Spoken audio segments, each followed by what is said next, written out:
O dos potinhos de sorvete é esse mesmo. Como que eu começo esse vídeo? Sabe, de uma frase assim, pá! Que doida.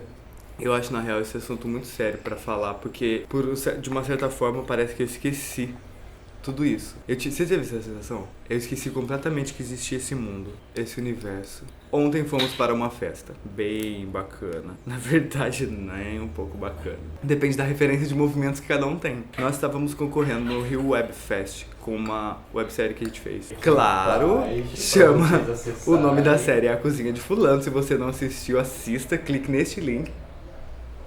O festival foi bem bacana, apesar dos pesares de um festival que está começando a crescer agora. Então, é super compreensível os problemas técnicos que rolaram.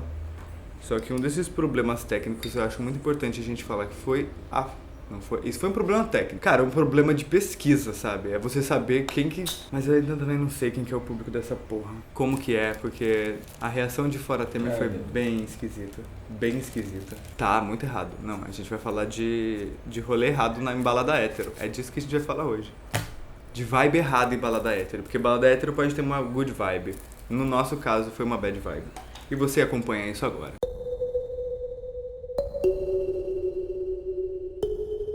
Quanto tempo fazia que você não ia pra uma balada? Assim, quanto tempo fazia que você não ia numa balada, tipo, nesse nível? Nossa, às vezes, sabe que eu fiquei com muito medo de falar qualquer coisa no feminino. Mesmo que fosse na brincadeira. Vamos caminhar, vamos fazer todo o percurso que rolou nessa parada.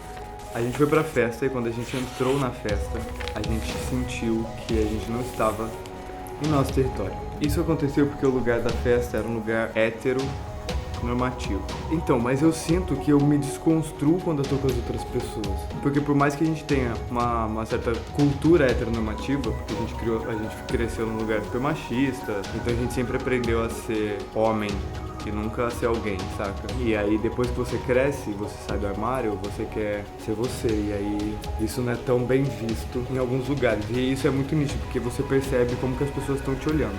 E fazia muito tempo que eu não me sentia assim. Caralho, muito tempo mesmo. Acho que pelo menos aí, sei lá, um lugar mega hétero que eu fui. Enfim, a gente foi pra um lugar onde a gente se sentiu extremamente hostilizado pelo ambiente e porque a nossa cabeça é esquisita. Eu achava que eu não sentia mais medo de sair na rua por ser gay.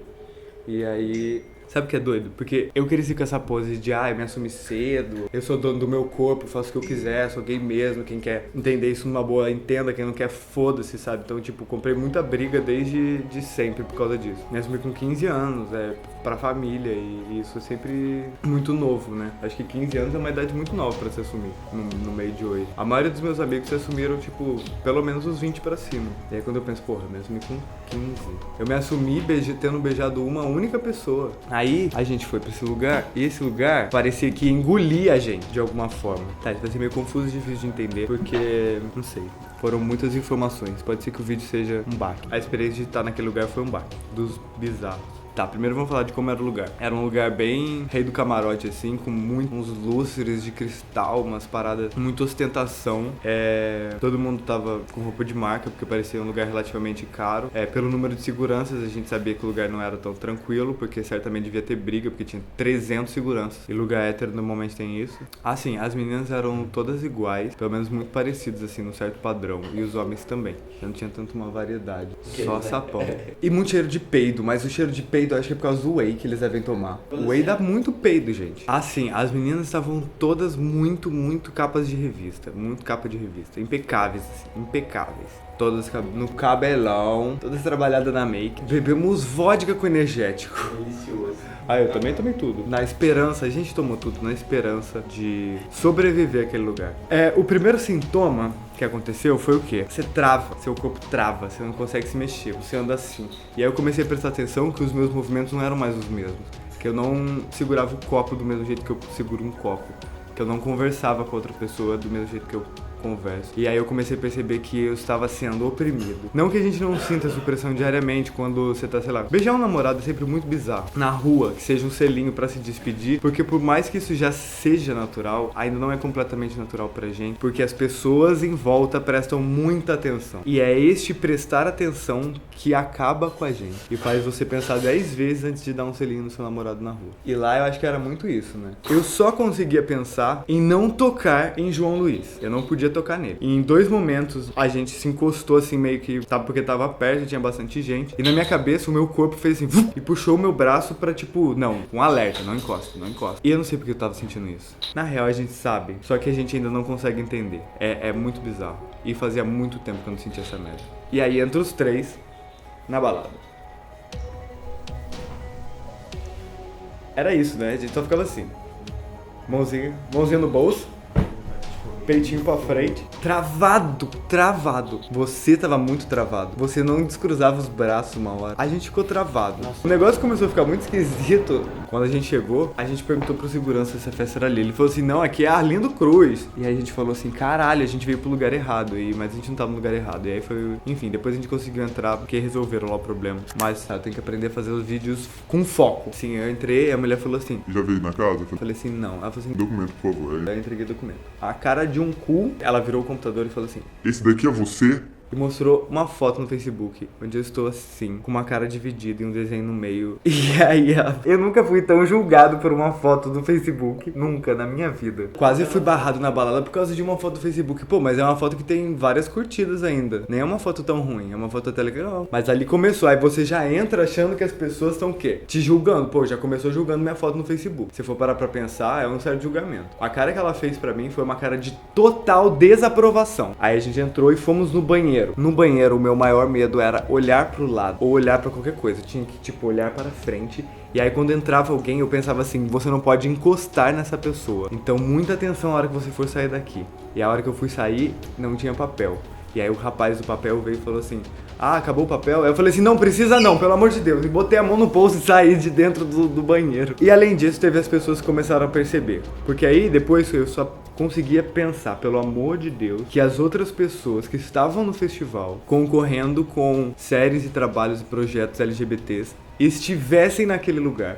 Porque eu nunca me senti tão desrepresentado num lugar. Isso é muito sério. E aí, quando eles começaram a chegar, eu falei assim, caralho, eu estou muito feliz de que eles estejam aqui. É o momento onde você só consegue querer outras pessoas iguais a você. Só isso. E aí a gente começou a perceber também... Vocês tinham percebido isso ou vocês perceberam isso na hora que eu falei? Do menino do suspensório. O menino tirou o suspensório. Ele tava na fila, montadíssima, barba impecável. E aí, a hora que ele chegou no lugar, ele olhou e começou a, tipo, mudar. Ele tirou o suspensório, ele abaixou a parada da calça e ele entrou, tentando ser o máximo o que ele não estava sendo no festival. Ele. As pessoas não têm noção do quanto isso é ruim. Não tem. Você acha que as pessoas que estavam naquele lugar têm noção do que eles passam caso numa pessoa? Se uma pessoa não for assumida, então... Por isso as pessoas demoram tanto pra se assumir. Porque é o primeiro lugar que a gente acaba indo na maioria das vezes. E aí você vai estendendo toda a sua liberdade porque você tá num lugar onde você não é aquilo, mas você precisa ser. E aí você vai tratar isso. Acho que tem que tratar isso, é a primeira coisa, né? Procurar ajuda de amigo, de quem você tiver perto de você, porque caralho, isso é doido. E aí, também tinha uma coisa, falando de amigo, essa coisa da amizade.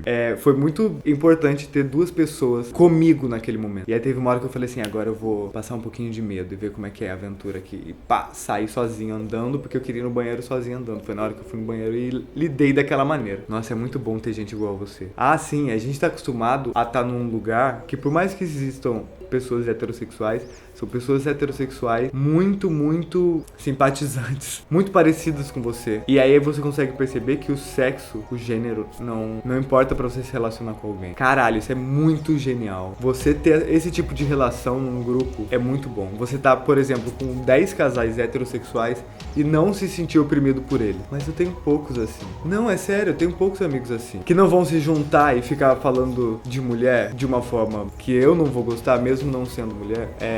é esse tipo de gente que me faz ficar mais dentro da bolha, que é o mundo LGBT. Isso é muito sério. Eu acho que a gente precisa ir pra esses lugares. A gente precisa estar com essas pessoas que estão falando assim, heterofobia.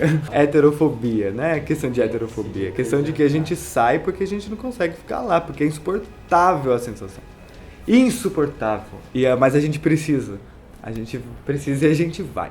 Quando eu não sei, mas a gente precisa estar nesses lugares. E a gente precisa falar com eles. E a gente precisa mostrar pra eles que a gente é amorzinho. A gente não é ruim, não. Ah, não, tem uns ruins sim, como todo lugar tem, mas sabe? Os héteros sempre foram, tipo, a base da parada. Eu não sei porquê. Acho que teve umas variações aí na história, né? Teve um momento que tinha muito, teve um momento que teve pouco. E a gente tá vendo um momento onde as pessoas foram muito reprimidas e agora elas estão voltando à ativa. Só que aí isso tá sendo difícil, né? Porque quem tava dominando agora tá tendo concorrência. Não tá tendo concorrência. E nem tá tendo concorrência. Não tem como entender. Caralho, então assim, acho que a mensagem foi passada. A gente teve uma sensação esquisita estando num lugar esquisito. Mas a gente precisa dar um jeito de aprender a entrar nesse lugar, cara. A gente precisa sair dessa bolha.